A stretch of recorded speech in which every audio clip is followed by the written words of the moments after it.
this is not only a story of those 88 people, but this is a story of so many of us. My name is Anastasia Gajkowska, and when I left my abusive relationship, I wanted to create a movie, a film, a documentary where I interview not only survivors, but thrivers. I mean, people who left abusive relationships and they're really thriving now. I flew to Hollywood to learn the art of making films. I asked 8 questions. This documentary is a sample of combined stories. I use my laptop camera, my phone camera. Many recordings you will see in this documentary were filmed by survivors in their own home. All our participants decided to share their story voluntarily. 88 stories, one soul, one voice, one calling for the whole humanity.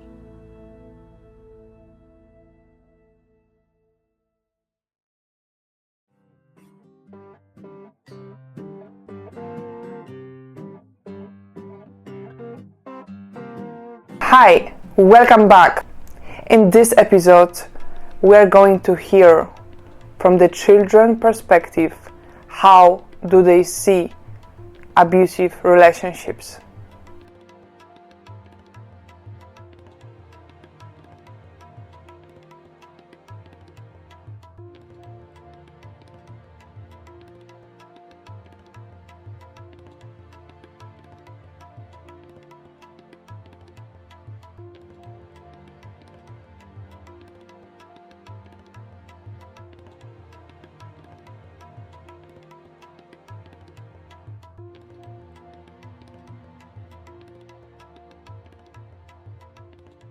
I deserve better.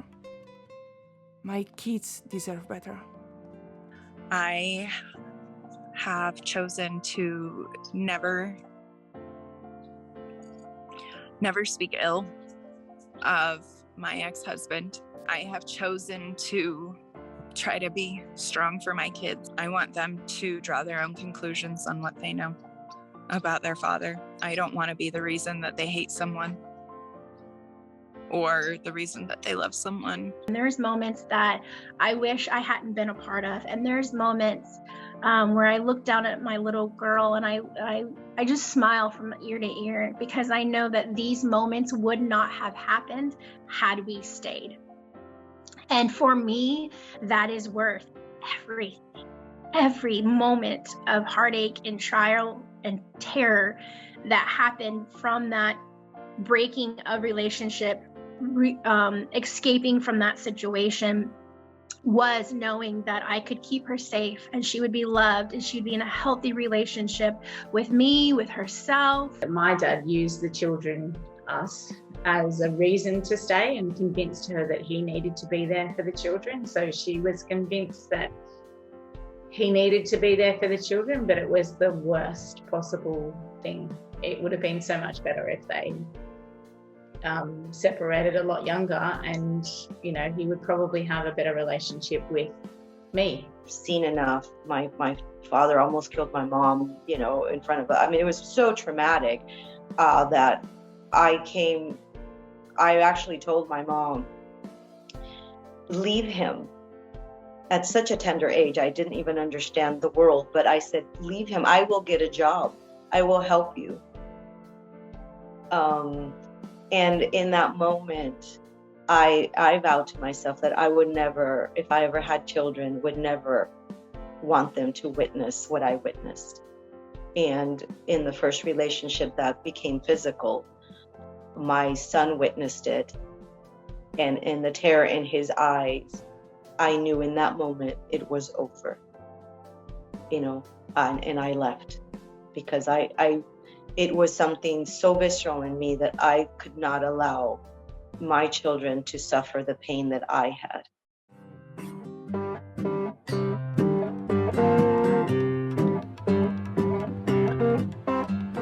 Children's trauma manifests differently in as much as they will wet the bed, they will be clingy, they will have nightmares, they will be very anxious, maybe even depressed.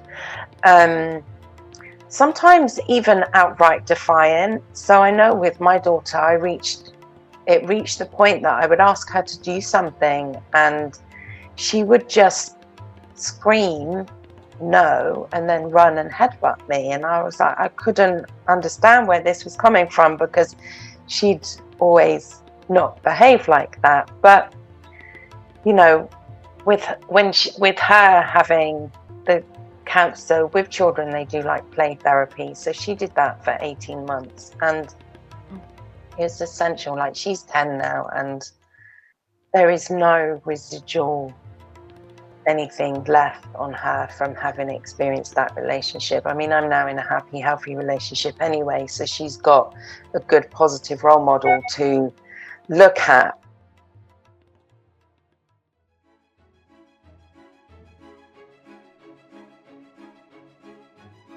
Just standing in our own truth, doing our best to not use the children in a way that ultimately would be harmful for them. As children get older, they are going to be much more aware of the actual truth. Children do know more than you are necessarily thinking. So my advice to anyone is always, yes, speak to your children, but do it in an age appropriate way. So with my daughter, obviously she was only 4 when everything happened and her dad got put in prison. So I just explained to her, she knew about bullies because she'd done bullying at school. And I just explained to her that anybody could be a bully and that bullying behavior is this, this, and this. And she actually put 2 and 2 together and said, oh, so daddy is a bully then. And I was like, pretty much, you know, so yes, it's a difficult conversation, but you can't think, oh, well, I won't talk about this because it's not a good topic for the children, because the children have likely been sat curled up in their beds, absolutely terrified, while they've been hearing you fight at night. And you as a mum are probably thinking you've protected your children because you've managed to keep everything pacified until the evening, until when the kids are in bed, but they still hear it and they still find it frightening. And you still need to talk to them about it. Obviously, you don't want the children to go back to the other person and put yourself in danger. So the type of conversation that I was talking about is definitely what you would have with the children when you're safe and when you've left. Yeah. During the relationship, I think it's just being aware that, you know, we're as cultures, we're brought up to think that children need 2 parents and 2 parents is better than 1 parent. And that is totally true. But when 1 parent is abusive, that's not true. It's like a single parent is better than 2 parents where 1 is abusive. And if you are in an abusive relationship with children, it can be extremely difficult and complicated. And one resource I would recommend that anyone read if they are dealing with this is there's a book called When Dad Hurts Mum by Lundy Bancroft.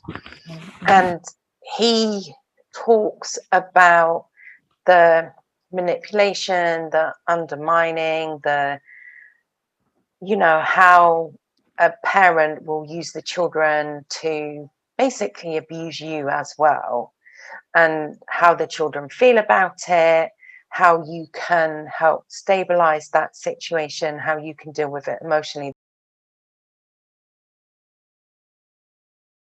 What most children are hearing in circumstances like this is, daddy's hurting me. It's daddy's fault. It's mommy's fault. You know, they're pushing it to the other parent or the other caretaker.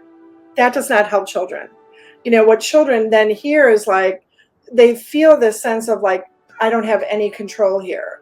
You know, what's daddy going to do next? What's mommy going to do next? Right.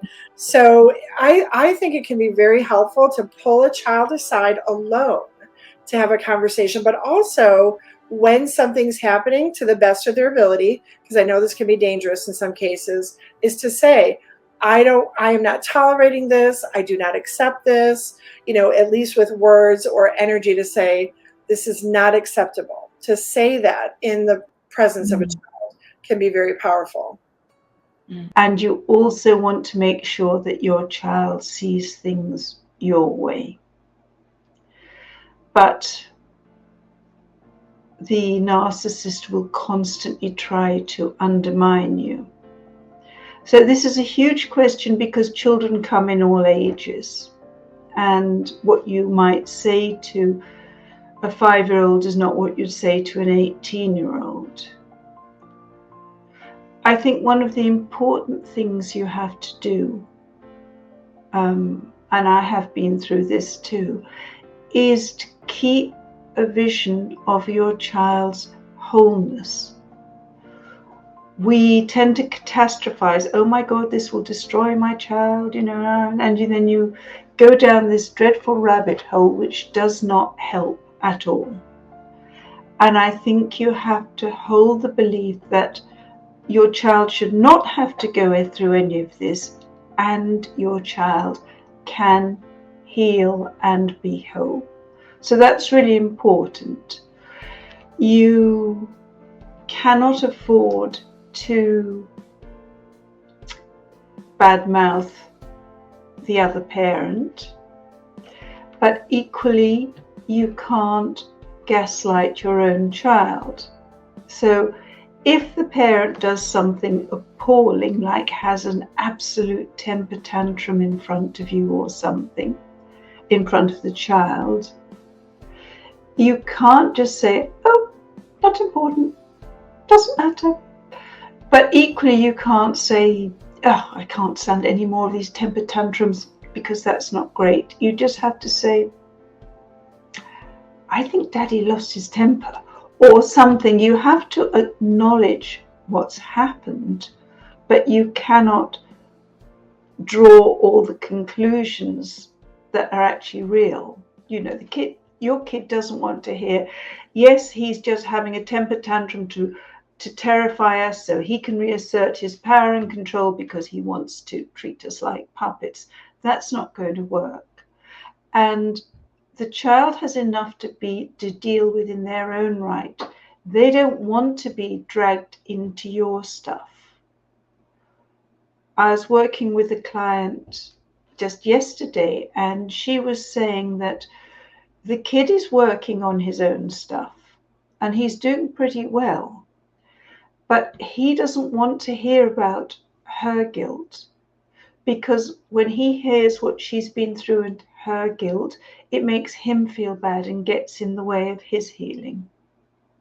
So you've got to be as caring and supportive and honest as you can, but you also cannot hope to explain the reality of what's going on, and you don't really want them to have to be too enmeshed in your distress. And ideally, you do want to get out, because if you stay in this relationship, even doing the best you can, children learn what they live. So it isn't an accident that so many of us find ourselves married to an abusive father or abusive mother. That was our normal growing up. So we walk away, we say, as young adults, we say, I'm never going to get involved in a mess like that. And what do? We find someone who's different on day one, and then we find ourselves straight back in that same mess, married to our mother or father. And that is a truly revolting realization. So it is in the child's interest as well as yours that you get out.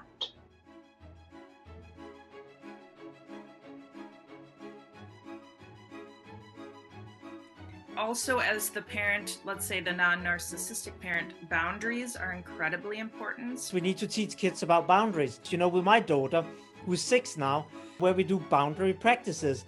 So I will tell her, we are now going to do this practice where you get to, you know, this is your, a teacher, I tell her, this is your body. You decide, nobody can ever touch your body without your consent. I explain that. And then we practice it through play. I will say, I'm going to tickle you. And if you don't want it, say no or say stop. And then she learns that I stop when she says stop, and she's in control. I'm now teaching her not to caretake and notice her own body when it doesn't feel good anymore, right? Number one, I'm teaching her to say stop, and I'm showing her somebody who's safe because I respond. Then as she gets safe and learn that, and she is very safe now because I've done this for years since she was small, then I start showing her how the world might be, which is a world will not always stop because it's not full of safe, mature men. There's also a lot of men that violate women, as we know. So I get her ready for that practice. So I say, okay, now I'm not going to stop when you say stop. And then I teach her responses she can do to deal with that. I say, if I don't stop, kick me away, physically kick me away. And that teaches her a physical safety in her body, that she's physical safe, because she knows if he doesn't stop, I have the right to kick him. And I even praise her when she does this, because I want her to know if a man doesn't stop touching you when you say stop, you have the right to physically enforce your boundary. And often we teach women that they don't have that right. And then I say, okay, if you feel overpowered and you can't, you know, you can't respond purely by kicking me away, what do you do? And she knows. She runs straight to mommy. And she said, Daddy isn't stopping. She knows to seek social support. She knows, number one, I verbally assert my boundaries. Number two, if that doesn't respond, I physically assert my boundaries. If asserting my boundaries physically is not possible or safe, then I run off and I seek social support from other adults. And that teaches her how to deal and trust in her own boundaries and knowing that she's safe in the world. So if you set a boundary, the other person, by definition, is going to try and violate it. Like, that's their job. Your job then is to reinforce it and hold it strong. And that's the hard part. It's really easy to set a boundary. The hard part is reaffirming it over and over and over and over again in the face of someone else trying to violate it. So your job is not to explain it deeper, further, more. Your job is to simply restate it. I'm sorry, whatever. That's a boundary that I have. Please don't, you may not speak to me that way. No, I asked you not to do that. And then the next time they do it, you just hang up the phone, right? Like now we are done.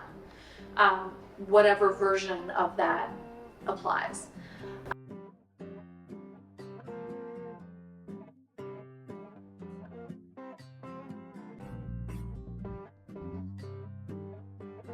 In terms of other narcissists, there are narcissists who are more covert, and divorcing one of those with kids is actually can be great because they need to look like the hero, they need to look like the good guy, they need to, right? So, okay, fine, I could no longer control you in the marriage, but now I'm gonna be the hero, and I'm gonna be super dad, and I'm gonna, right? And so often they're really compliant in mediation because they really want to look good. Right? There's this whole looking good thing. So actually it can be really kind of easy to divorce them. It's later on because it got so easy that you're like, oh, okay, so I guess we can be friends and we can co-parent and all of those things. That's when they still have their hooks in you. So you have to watch for that. But the divorce process can actually go pretty well with those.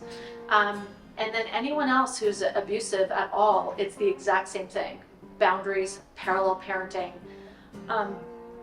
The most important thing to remember one of the most important things to remember when you're getting divorced is that you can legally divorce and you can physically divorce, but don't forget to emotionally divorce.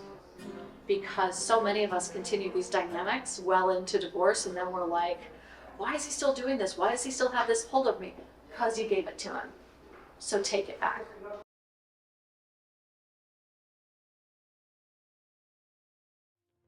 I struggled with getting divorced because I always wanted my kids to have like a very stable childhood. I took a lot of the blame for leaving, because I did leave, and I felt that it was all my fault. Any issues my children had after that point were all my fault. I realize now that what was my fault was when they told me things that were hurting them with their dad. I just validated him, and I would enable him and say that was fine. There, he's just doing that because he loves you. And I didn't validate their feelings. And I think whether you're married, whether you stay or you leave, it's important to continually focus on validating your children's feelings. And your children are having a different experience than you are, and they don't necessarily need to know your experience. But if they are being hurt in any way, you need to validate their experience, and you need to listen to their experience, whether it's staying and making sure that you defend the child, or it's leaving and making sure that you make it as easy as possible, through gray rocking, through being very simple in the relationship, for not causing any of the conflict. Just make sure that you understand your children are having a different experience than you are, and they deserve to be validated.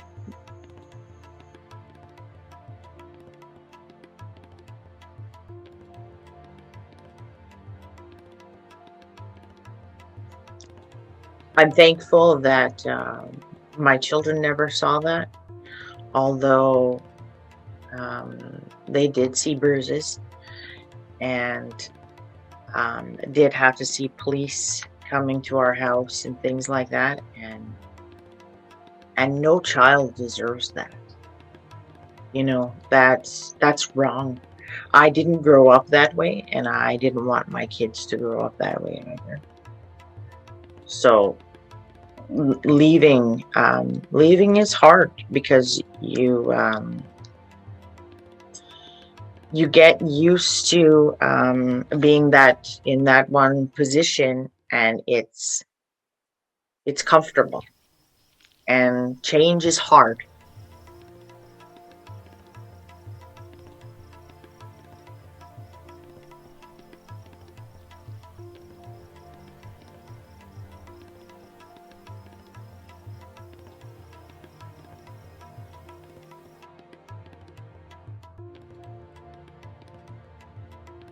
Had actually been molested by my next door neighbor, which was a female. At this time, I had just started school, and pretty much I would go to school, and she was supposed to, my mom, like I said, was a single parent, so she entrusted this neighbor to basically help me, I guess, advance with school. And, basically I was supposed to go over there after I got out of class, and she was supposed to help me, with my homework and, my ABCs, numbers, stuff like that. I'm 5 years old, 5 to 7. But instead, I would go to her home, and, she would make me perform sexual acts, on her, watch pornographic videos, and basically do what the guys were doing to the ladies on there. So, it traumatized me from a very young age. And then speeding up a little bit further, I was then molested by an uncle, a great uncle. And I believe about maybe 12, my mom she met a guy, he was cool. I was happy to see her happy. Didn't want to come in between that. But what she didn't know that was going on behind closed doors is he was very mentally abusive to me. He was always calling me, soft, or faggot, or, you're never going to be a man, like men play sports. And so it really crushed all of my dreams of what I thought having a dad in my life would be like. And like I said, I had never had a father figure in my life. I had more so attempted to play sports, because that I realized that was the only way that I would have any type of relationship with him. And so, I signed up for football, and, I had never played sports a day in my life. But long story short, this was the third practice, and I ended up getting injured. I got a concussion. And at this point, I remember coming home and we got into, well, my mom was at work, of course, she was always working. And because she worked for a air conditioning company, and she also was a church musician. So she was literally always gone. But yeah, my stepdad and I, at this point, they were married. We got into a verbal altercation because, I basically told him I wasn't playing football anymore. I didn't like it, and it just wasn't who I was. And, I was like, hey, if this is the only way that you're ever going to love me, then don't worry about it. So he got upset, at that point, and he, grabbed me around he grabbed my throat, and, he heisted me up, up on the front door and choked me. And when he finished, luckily my grandmother lived about maybe, she was about a 10, 15-minute walk away. So luckily, after he choked me and I was able to kind of regain my breath and get myself mentally back in order and realize it wasn't dead, I left the house and I walked to my grandmother's house, and I called my mom at work and just told her I was never coming home again.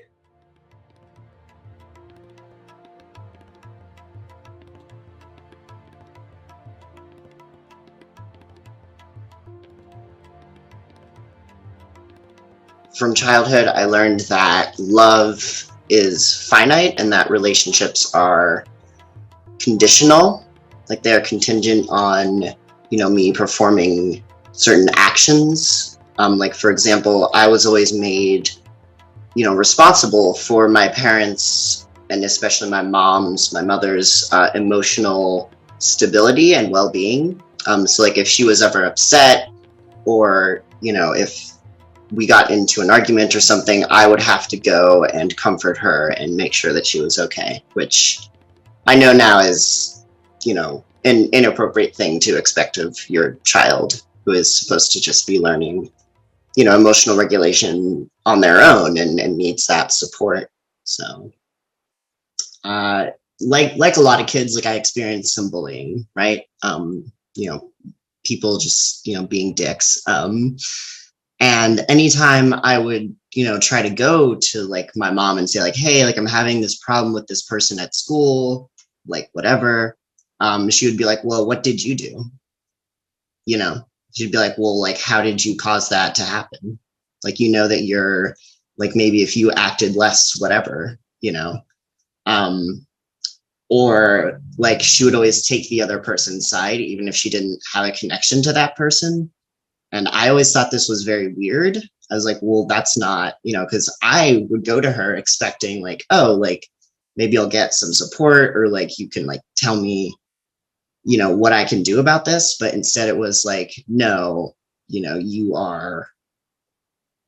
And I think where it comes from is the narcissist like sees the people in their life as an extension of themselves, and so they want to like punish you if you like mess up, or if you, whatever, if you embarrass them. That's a big thing growing up, was I could never embarrass my parents. So often with narcissistic mothers and daughters, there's a lot of projection of the mother's own struggles with her own body that she then projects on the daughter, and then attacks it. So that can be where some of that body image stuff comes from as well. I would be, like the scapegoat. That was my sort of role. So, and I have two sisters as well. And they, they always got on very well within the family. And, I was always just the outcast. I was feeling very depressed. And I texted a friend that I was basically going to like commit suicide. Because that's just how bad it was. I think I'd gotten in an argument or something and just kind of ran up to my room. But then I didn't actually like do anything. I just kind of like froze after sending that text to my friend for like an hour. And then eventually, of course, my mom had heard about it from my friend's mom. My mother came into my room and basically just like lay down on my bed and told me how I had embarrassed her. And that was her response. And I like realized like, oh, I had thought that maybe she would like support me or something. Triangulation. That's when, the narcissist will form an alliance with someone else and then have a kind of scapegoat person over here.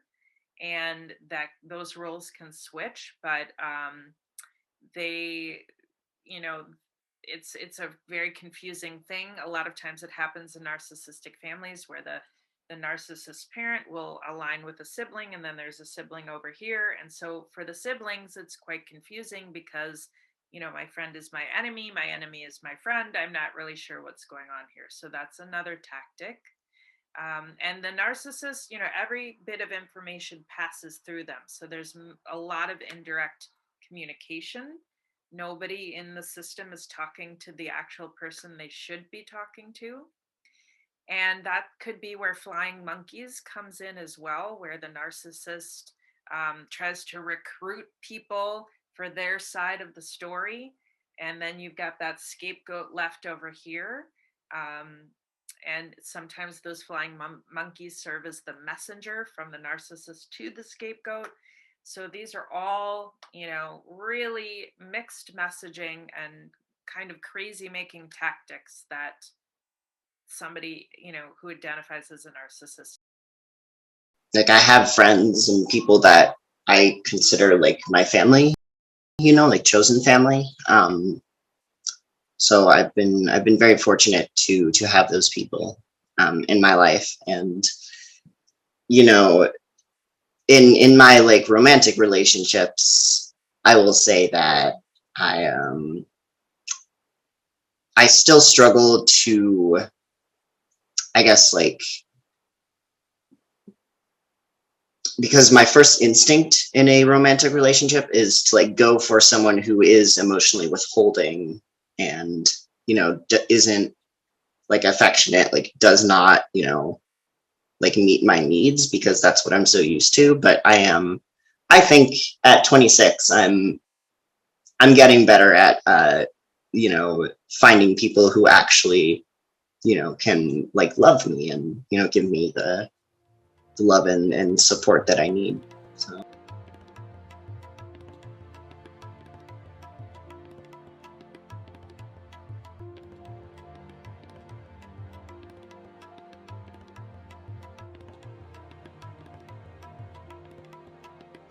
Around the age of 8 or 9, I had had enough. I'd seen enough. My father almost killed my mom, in front of. I mean, it was so traumatic that I actually told my mom, leave him. At such a tender age, I didn't even understand the world, but I said, leave him. I will get a job. I will help you. And in that moment, I vowed to myself that I would never, if I ever had children, would never want them to witness what I witnessed. And in the first relationship that became physical, my son witnessed it. And in the terror in his eyes, I knew in that moment it was over, and I left because it was something so visceral in me that I could not allow my children to suffer the pain that I had. How to survive was really the patterns that I saw in myself, was that it was not safe to be myself. It was not safe to express my needs. And there, conflict was a constant, as well as, physical abuse. There was no consistency. It was just really traumatic. So that was my normal. I didn't know any better. I thought that every household, that there was this abuse was normalized. That's what I learned in my childhood. And I didn't have that awareness until much, much later, to understand that that's what had happened to me and had literally changed my brain neurologically. It was more than just mental and emotional, it was neurological. And it's taken so many years to understand that and really come to grip that the trauma was what drove my life for 30 years into adulthood.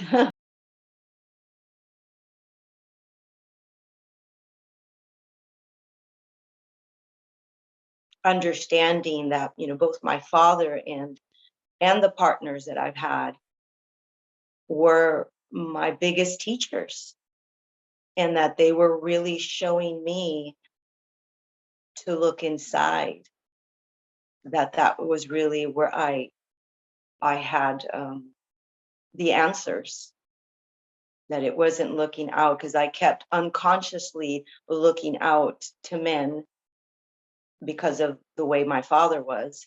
He was a sex addict, narcissist, alcoholic, very unhealed, very wounded. And so I kept looking in relationships to heal my father via them so that they would love me, so that little girl in me would be loved. And coming to that realization was extremely powerful. It hurt. It just, to know that she had been there all along trying to get my attention, not knowing how, and that was the part that I would sit with a picture of her, and the first time I did it, I would just cry, because it was like I understood. It's almost like she telepathed me the pain and the abandonment and the betrayal of me that was completely unconscious. But it was in that connection with her that I have found my completeness, my coming back to wholeness, to connection to God, and to everything that I've ever wanted in my life. It was I think the pivotal moment for me in understanding that shift was when I was guided. It was a voice that came when I was very desperate in the last relationship that lasted 10 years, and I was very lost, and I almost wanted to take my life. It was just that visceral, that I was just so confused. There was such confusion in me. I knew abuse, but this was a different level, and this was more the narcissist. That was like, I don't understand. And when I finally did ask for help, the voice that came through said it had nothing to do with him. And it just floored me. I mean, it took me by surprise. It took my breath away, because my whole life has been like, what do I need to do to fix, how can I heal them or help them? How more can I give? It was always about me over giving and bending over backwards and taking responsibility. And, it was just that fixer pleaser in me, the codependency, behavior patterns that I didn't even know I was codependent until afterwards. It was that really coming to, it's about you. And it was just it was a pivotal moment. It was when everything shifted. And when I did that, it was like, I said, okay, then I am done. Like, I need to do whatever it takes if it's about me. And, that's when I was guided to different books. I started to I had already at that point been doing sound and light therapy, which I know was what helped me get to that point of not being as triggered, so healing so much of the trauma that I was able to see what was in front of me and then do what needed to be done to leave. There was a meditation that I would do, Steve Novell, which he is an amazing angel, and he's in London, he's in the UK, and he has a channel, and they're transmissions / meditations, and there was one that I was guided to, was abandonment, separation, and something else, and I must have done that meditation, 30 times. And every time it was like a layer, because that was one of the key things that had kept me in this last relationship, was the abandonment. I was absolutely terrified of him leaving. And he knew that, there was a lot of threats throughout the relationship. And eventually I realized, oh, he's not going to leave. It's just to hurt me. And so I consciously was like, okay. But still in me, every time it happened, I would literally become a little 2-year-old and would just cry and beg and want him to stay, even though I knew it was really bad. And when I started to do the meditation, there was a pain that would come in my heart. And eventually I just started to touch it, and it wasn't in my heart. It was up here. It was like right here. And later I learned that this is your higher heart. This is the place of unconditional love. And in me, it was absolutely black. All I would see every time was black and pain, and it felt physically. So I would use my hands and I would move it, and it eventually resolved. And that gave me the strength to very calmly, very neutrally in the relationship.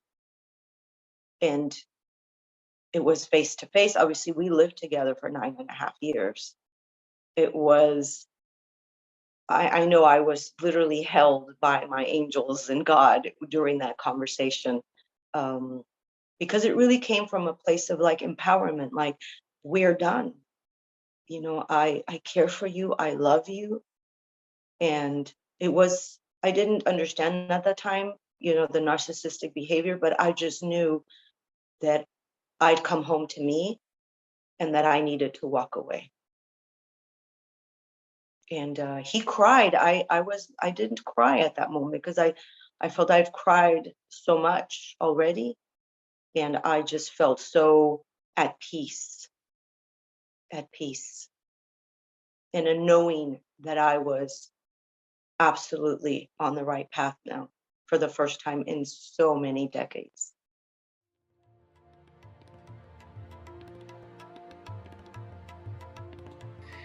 Yeah, I really learned that love hurts, and that people will abandon and leave sometimes without cause.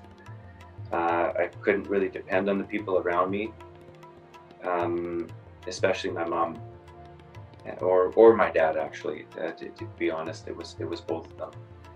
And when it came to my feelings, I was really, yeah, I held everything inside. I was afraid to express anything, because if I did express something, I'd be pushed away, I wouldn't be loved, I wouldn't be cared for. And then so what happened is that I just kept on bringing everything into my body and into my body. And when the abuse happened, I would just black out. And I know that's a common thing to say, but there were moments where I blacked out and I couldn't remember anything. And it just all went into the body. It wasn't a physical memory anymore. The trauma was in different parts of my whole body. And I've just come really recently, I've just come to terms with how the body stores traumatic experiences when the brain and the psyche can't handle it. And that's really what I learned. And I tried to be perfect as a kid. I was afraid to make a single mistake, because if I did something wrong, then I wasn't going to get the love that I needed.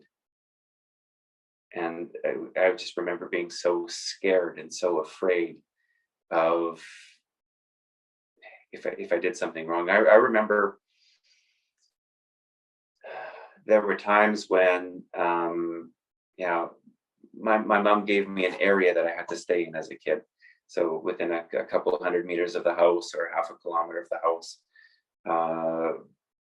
But I would, every once in a while, I would be out with my friends and we would go a little bit too far. We would go across the river, for example, and I wasn't allowed to do that. And I was just so afraid that, I mean, I had a wonderful time with my friends and it was safe and it was okay. But when I came home, I was just so afraid that she'd find out. And the whole day I'd be walking on eggshells and just being so scared. And then I wouldn't be able to sleep even. And then at 2 o'clock in the morning, I would knock on my mom's door and I would say, "Mom, I got to tell you what I did." And she goes, "Yeah, I know. I was waiting for you." And it was basically a confession. And I learned that if I confessed my sins to her, that the punishment would be a lot less. And this was, yeah, the kind of the grooming that I learned as a child, that if I told everything, that the punishment would be less. There was still a punishment, and it wasn't often very nice. But yeah, and that the goodness of the confession would help to limit it, and then it wouldn't be as bad. It was an abusive situation, and there was a moment where I was 14 years old, and for the longest time, I only remembered this very, very short window of memory. And my mom was whipping me with an extension cord. We were in the hallway of our apartment, and I was on the floor, and I was on all fours, just trying to push myself away from her on my back. And I remember her just thrashing at me with this extension cord. And I remember looking up at her and into her eyes, and I saw her anger and I saw her pain, but I didn't see a human being anymore. I saw just this robot who was in such pain and in such anger. Even I remember her pupils were so tiny. She was so focused on beating me and being angry. I remember the spit flying out of her mouth as she was trying to say something to me. I don't even remember anymore. And then I just remember this, the last thing that I remembered is my back hitting the wall at the end of the hallway and thinking, "Oh, fuck, where do I go now?" And then I blacked out. And so what I did is I sat down on the sofa and I remembered, and I said to myself, "Okay, this is what happens. This is what was happening. What was I feeling?" Okay, I was feeling scared, really scared. I was afraid for my life. I was feeling totally betrayed, totally abandoned. Absolutely none of my basic human needs were being met in this moment. And funnily enough, my bicep, my arm started to twitch. There was a nerve right here that just went bing, bing. And it was, wow, what's that? And I was just sitting quietly, almost meditating on my sofa. And this nerve started to twitch in my arm. And then it was like these pictures started to flow in a movie-like fashion. And yeah, I'll just tell it. I remembered that I was laying down on the sofa on a late afternoon, and I thought I was home alone. And I was 14 years old, and I was masturbating. And my mom came in and she found me, and she grabbed me by the arm right here, yanked me off the sofa, dragged me through the kitchen.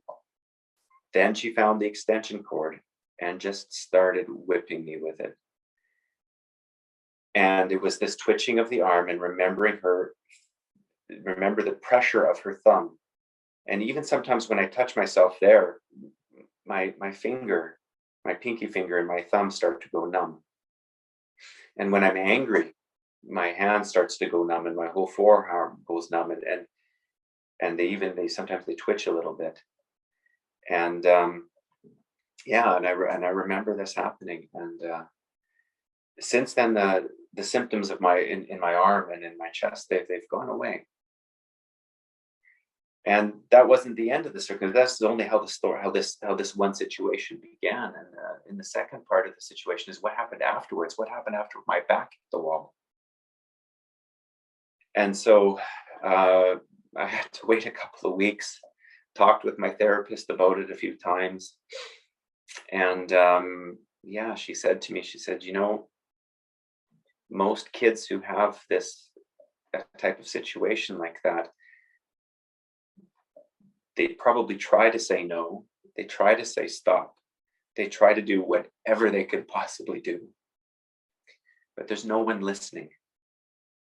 There's no human being that is receiving this information that you're trying to give them, and the only thing that's left is a physical act. So a couple weeks later, sitting on the sofa, meditating a little bit, what am I feeling? And I remember my back hitting the wall. But this time it was different. My back didn't hit the wall. My back, I feel the point here in my back right now. And this is where I get a lot of stress and tension. It's right where the trapezius meets the spine. And I backed into a set of stools, stacking chairs that we had at the end of the hallway. And I remember picking them up and I used them as a shield in front of me for a few seconds. And then I just said, fuck it, I wish she was dead. And I threw the chairs and I meant to kill her. I really, really meant to kill her. I missed. The chairs left some really big holes in the wall. And in this moment, she was startled. She was shocked. My bedroom door was to my right, and I ran into my room. I closed the door, or I tried to close the door. Her foot got in the door. And I remember pulling in a piece of furniture in front of the door to try to give me something else, another physical barrier between me and this maniac. And I remember holding the dresser in front of the door for several hours until she got tired and gave up and left. I closed the door, I put some more furniture in front of the door, and I said, no, what do I do? And I remember this day so clearly now. We lived in the ground floor of an apartment. I pushed out the screen and I walked to my best friend's house. By this time it was already evening. I remember it was just starting to rain. I remember the gravel under my feet as I was walking up the back alley, the 300-400 meters to my friend's place. I remember knocking on his door. He wasn't home. His mom was there. And she was like, oh my gosh. She immediately made me feel safe. And then she called my sister. And my sister, who had also lived through much of the similar abuse, she came and picked me up, and she took me to her home. And once again, I was safe. And this was on the weekend, and Sunday I stayed with her, and Monday I had to go to school. And this is when the worst thing happened ever, is that after school, the police met me at school, and they took me back home to my mother. And they said, we have to. We don't know what's gone on, but you can call us, you can do this, you can talk to people if this ever happened, if something like this happens again. But they took me home. And my mom had friends in the police department who were also Christian. And somehow, this shouldn't have happened. This clearly shouldn't have happened. But yeah, they took me home and they put me back in the place with the abuser. My mom never fixed the holes in the wall from the chair. She pointed at the holes and said, "Look what you did. You did that. Those holes were from you. You were the bad one." And this is the day that I realized as a 14-year-old boy that my mom was deeply, deeply ill. There were two more circumstances again afterwards, and there was one time I remember my mom was shaking my shoulders. A lot of my anxiety also sits up here too, and so the thumbs were here, and she was just violently shaking me. I was sitting on the edge of the bed, and I was thinking, "Oh my goodness, how do I get out of here?" And I remember that the door was right there, and then I blacked out. And then when I came to, my mom was lying on the floor in front of me. And I was like, "Oh shit, what happened?" I called my sister. My sister said, "Call an ambulance, I'll be right there." My sister she left her place of work. She probably drove 300 kilometers an hour down the road to come and help me. The paramedics came. They didn't find any signs of physical abuse on her or on me. But I must have at least pushed her out of the way to try to get to safety. And it was only through the help of my through the help of my therapist to say, "Hey, you had to do that. You were the child. You were dependent. This person, your mother, was violating your need to be safe. She was violating your personal space. She was violating your body. You had to say no, and you had to do it in a physical way." And this is so common for people who are being abused that I think it's 90 to 95% of all children who are abused have to say no in a physical way, because there's nobody there who is listening to the no. And then it even happened one more time, and this is when it gets really, really sick. She was shaking me again. And I remember my sister's boyfriend just said to me, said, "If this ever happens again, just grab her hands and take them off." And so she was shaking me again, and I just grabbed her hands and I said, "No, now you stop." And at 14, I was a little bit bigger than my mom at this point in time. And something changed in her reaction. She quietly left the room, picked up the phone, and called the police. She pressed charges against me.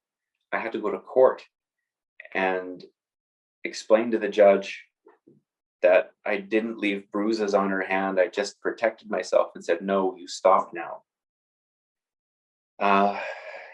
And luckily, this was mid 80s. Back then in Canada, the court system was quite good for kids. I hope it's much better now. But there were no charges. The charges were dropped against me. I was okay, but she tried to put me in jail.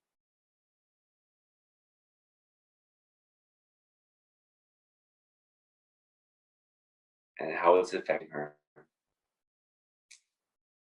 My mom programmed me and my sister. We were so afraid of anything to do with sex. It was the biggest sin. It was the darkest sin. It was the most filthy, terrible, horrible thing that anybody could ever talk about. And I remember my mom saying to me, "Don't ever get a girl pregnant. Don't ever do this. She'll take your kid and she'll take her away from you, and you'll never see your child again. And you'll lose everything, and it'll be really, really horrible." And I was really, really afraid, even as an adult, to ever have kids. I didn't want kids, actually.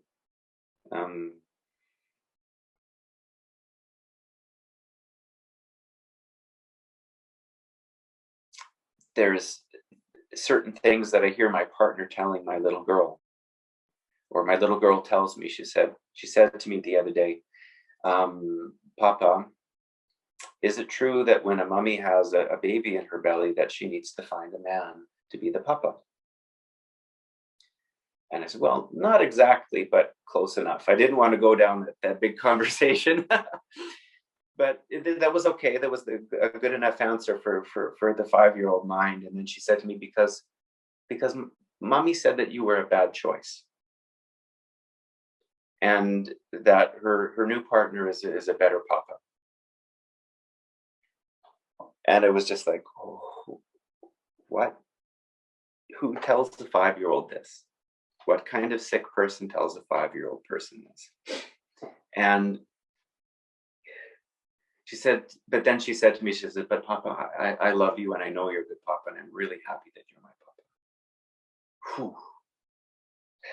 There was another circumstance, and this was like one of many actually, where my daughter asked me, she says, Papa, how come you didn't want me? Oh, well, I of course I want you. But mommy and daddy, we don't live together anymore, and you have to have time with mommy and you have to have time with daddy. No, Papa, that's not what I mean. Before I was born, you didn't want me. And I'm like, excuse me? Yeah, mommy told me that you didn't want me before I was born. And luckily, something happened in my mind. I just said, well, yeah, Maya, when before you were born, I didn't really want kids. It's true. But the moment the nurse put you in my arms, I was the first person to hold you. When she put you in my arms, I just fell so completely in love with you. Because I didn't know how beautiful it was and how amazing it was to have a little girl like you. And the reason why these things are important is because my parents split up when I was 2. And I saw my papa every 2 weeks. And he would pick me up and we would go to the city where he lived, and I would come home and I would be just so happy that I got to spend time with my dad. And then my mom would say to me, you're always a different boy when you come home from your papa's. Something's not right. Something's wrong. You're different. And then this scared little boy in me said, but I'm just happy that I saw my dad. And she was slowly conditioning me to be less and less comfortable with seeing my dad. And she convinced me one day that I should tell my dad something. And so on the way home, as he was driving me home, we were, maybe 5 or 10 minutes from the door. And I said, Dad, bear in mind, I was only 4 years old. But I said, Dad, I don't think that we should see each other anymore. I don't want you to come pick me up again in 2 weeks. It's too difficult for me at home with Mom. And so I'm really, really sensitive to these things that parents can say to kids who come from abusive circumstances. And when I hear my own daughter saying these things that sound very similar to what my mom said about my dad, that my dad didn't pay child support, he didn't love us, didn't care about us, didn't want us. He was the worst example of a man possible.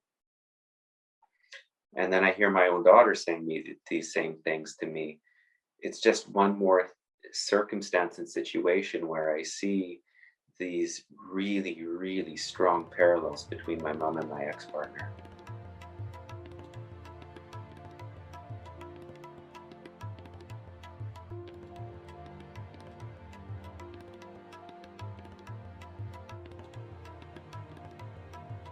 I was never really attached to anyone. Like, I didn't open my heart to anyone. And it took me a long time to let people in. And when I did, if they betrayed me, it was an instant cutoff. And I think I'm still like that. Once betrayal happens, or, something that even is an inkling of domestic violence happens, I would walk away. So I think the really biggest thing I learned was what I didn't want, and it was hard for me to let people in because of that reason. But I can remember freezing a lot, but I still went to the door and asked my dad to stop, their bedroom door. And I can remember that, I would go back to my bedroom and be frozen. And I realized I was doing it because my husband's always said, when we're having an argument, I stop talking and he says, "What, can't you talk?" And I never understood it until my son actually said to me, "Mum, why don't you talk when Dad is asking you stuff?" Like, sometimes he may not even be yelling. I can just tell that he's not happy, and I'm afraid that what happened to my mum is going to happen to me. And never has there been a sign of that going to occur, but I still have that, or I still did have that freeze moment. Whereas now I just stop and I say, okay, well, if we're going to talk about this, we need to talk about it, not get angry with each other. Just recently that I realized that that happened around the same timing, and that I have been holding on to this pain and suffering that I witnessed and felt as a child right up until 47. I used to then say things to him like, go on, hit me, I will go and tell your police friends. Mum may not, but I will. And, I'd say things like that to him and not be afraid at all. I was not afraid of him at all. And I think it was stubbornness in me as a child, not any great, I don't think it was any great strength or anything that I discovered in myself. It was just stubbornness, and standing up to him was what I was meant to do. Like, it was like as if at 11 years old, I became a leader in my family unit. And then I became the one who protected my mum. The biggest thing for me was that my mum didn't think that she could cope financially and alone. And I know I was 17 when I left, but it was like I sort of set her up. I was like, okay, we give Dad the lounge and we give him the bed and we give him a dining table. And my mum was like, well, I've got no money. What will we sit on? And I said, it doesn't matter if we're sitting on milk crates. It doesn't matter. Like, you don't need that stuff. We just need you to be safe. And I think that the children part is, I actually think that my dad used the children, us, as a reason to stay, and convinced her that he needed to be there for the children. So she was convinced that he needed to be there for the children, but it was the worst possible thing. It would have been so much better if they separated a lot younger, and he would probably have a better relationship with me. I know he has a not so bad relationship with my other 3 siblings from that relationship, but I decided that he's not he's allowed to have a relationship with my children if he wants to, and because a grandfather is a different thing to a father. And but he doesn't, he didn't show up as a dad should, and so he's not allowed to have a relationship with me as such. I mean, I will talk to him, but it's not the same as a father-daughter relationship. And I think that as a child growing up in that, it can affect the children so much. I mean, I won't talk for my siblings, but I've seen people who they experience life differently because of what they've witnessed. And I know that my father is a product of what he witnessed growing up, and things that he saw with an alcoholic father, an alcoholic abusive father who had been away to war and experienced and saw things that human beings shouldn't experience and see. And he was traumatized by that. And at that, in that era, there was no such thing as PTSD, and there was no such thing as come back and have help and counseling and stuff. You just had to deal with it yourself. And, you know, and then my father joined the police force, where he would have seen things that are unthinkable and not pleasant to see at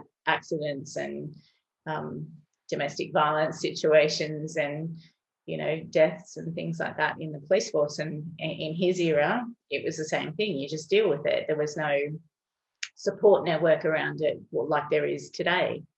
And I think that as a child, you can't fathom that a human being that you love can do this to another human being that you love. And, you know, growing up with that was lessons for me in what I didn't want.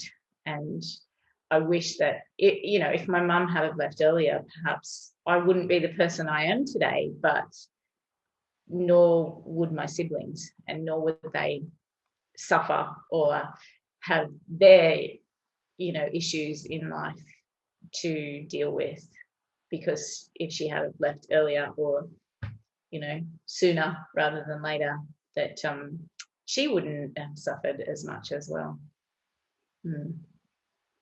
It was the movement therapy that really helped me to get past this freezing when I was, you know, when we're in a disagreement. And I still go back to it now, and it felt really uncomfortable doing movement therapy, because getting down on the floor and feeling the floor and grounding myself with my hands and my feet, and then moving up into standing. And another one was stomping, soft stomping, and how did I feel when I did hard stomping. And the things that came up when I was doing this therapy totally blew my mind.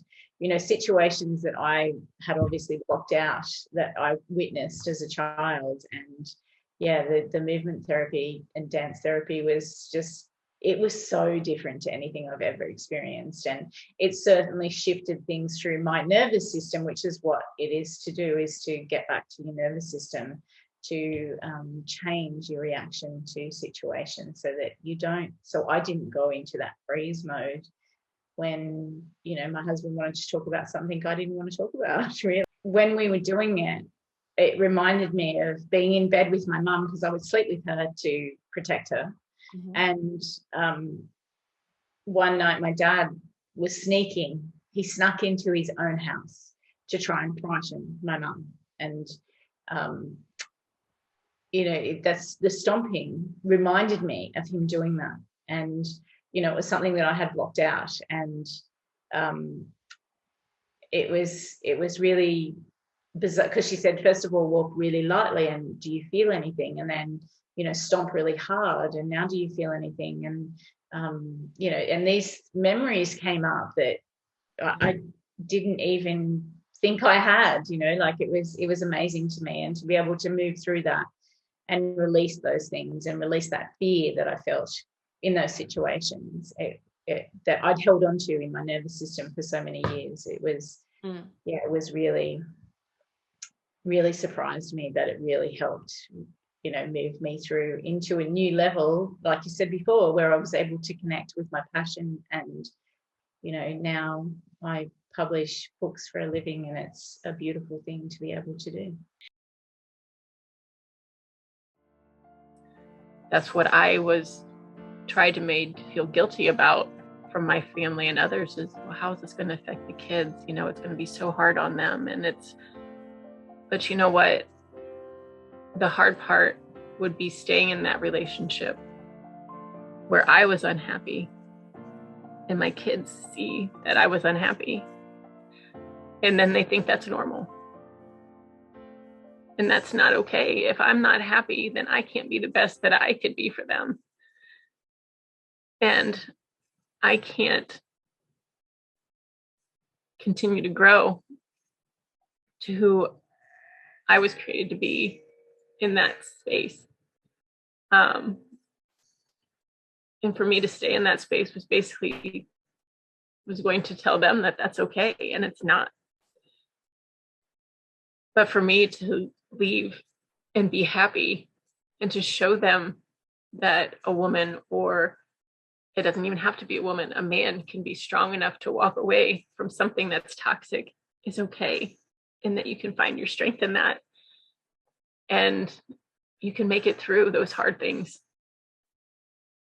Because it was, and it still is really hard sometimes.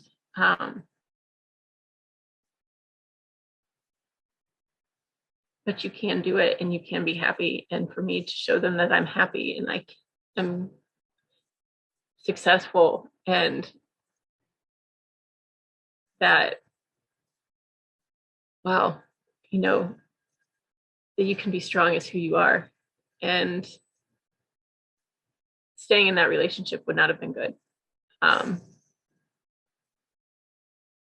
don't want them to ever be in that relationship like that. And showing them that it's okay to walk away from things that aren't right for you, even though so many other people are telling you otherwise. And I see so many people now that told me these things that I can see that they look at it differently. Because I am happy, and I'm doing things for me. And I really want other women and other men that are in a situation like that to know that you can do this, and you can start over, and your kids will be okay, and they will look up to you and see that strength, and they will be okay. So it's a positive effect. It was hard at first to take those steps and to tell them and to see their disappointment.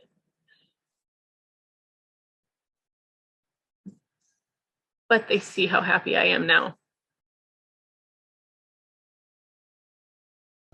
What is your superpower? My strength, and knowing that I can think it, believe it, and achieve it. My ability to share my experiences. Unconditional love.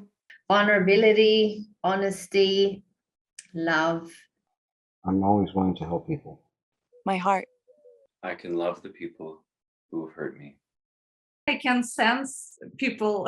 Es resiliencia. Being able to speak. I'm a very, very fast learner. The ability to relate to all different kinds of people. I still always see the best part of every person. Bringing people together. I can find anything, anywhere. I'm very supportive. Just superwoman on you. Intuition. Realizing my character. To see the good in others. Listening. Courage. My mother. Authenticity. To make friends. Deep connection. My ability to grow. Helping others. Growing. Listen to my heart. It's creativity and innovation. Is recombobulation. Is being me. Seeing the world with wonderment. Patient. To understand at a very deep level. Love. Bring out the deeper parts in people. To think logically. Self-healing. Motivate people from the heart.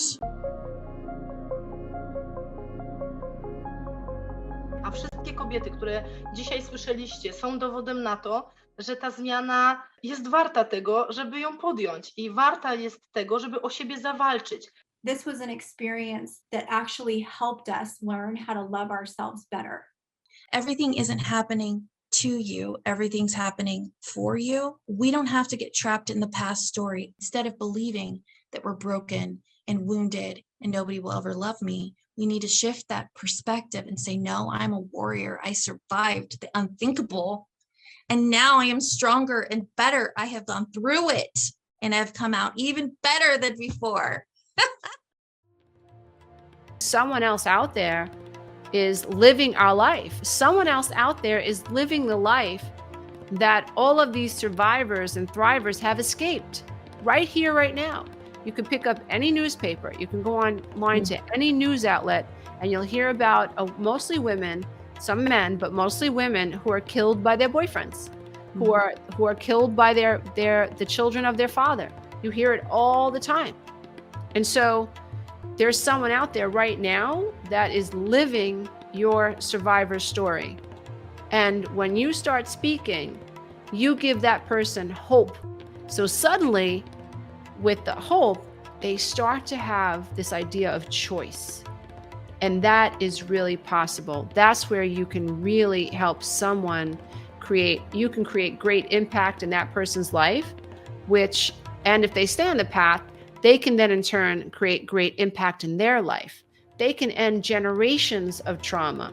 They can end generations of codependency, generations of women and men picking the wrong partners and staying and not understanding what's going on. And I think that is so encouraging. And that's why you do what you do, because you want to encourage people to awaken and to take ownership over their life in a powerful way and to tell their story.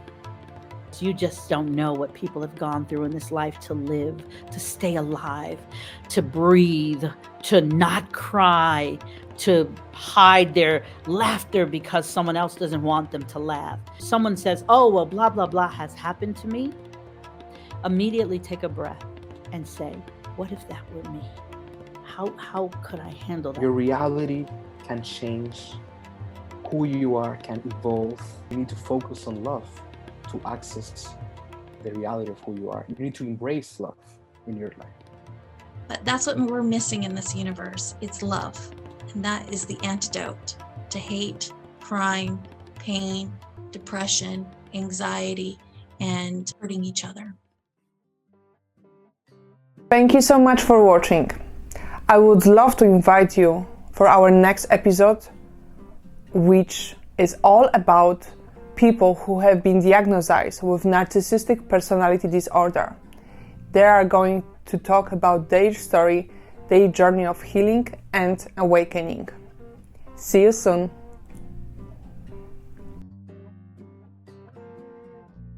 If this episode resonates with you, please go to exposenetwork.com. You will find the link below, and we would love to learn more about you and your story. Could you do me a favor and share this episode with at least 2 of your friends who might be going through some difficult, challenging relationships? Remember, together we can make a difference. Thank you. You can thrive and you can be happy after an abusive relationship. Do you have a story to share? It's night in the city, and I'm on my way back home. Humming on my favorite ditty, swinging like Natalie Cole. But then out of the blue, who strolls down the boulevard but you?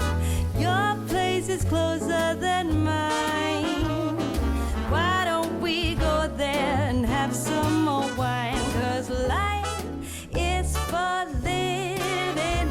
Let's see where this all might lead.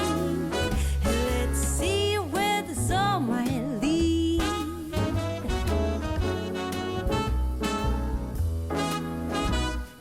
Waking up to a brand new day in between your sheets.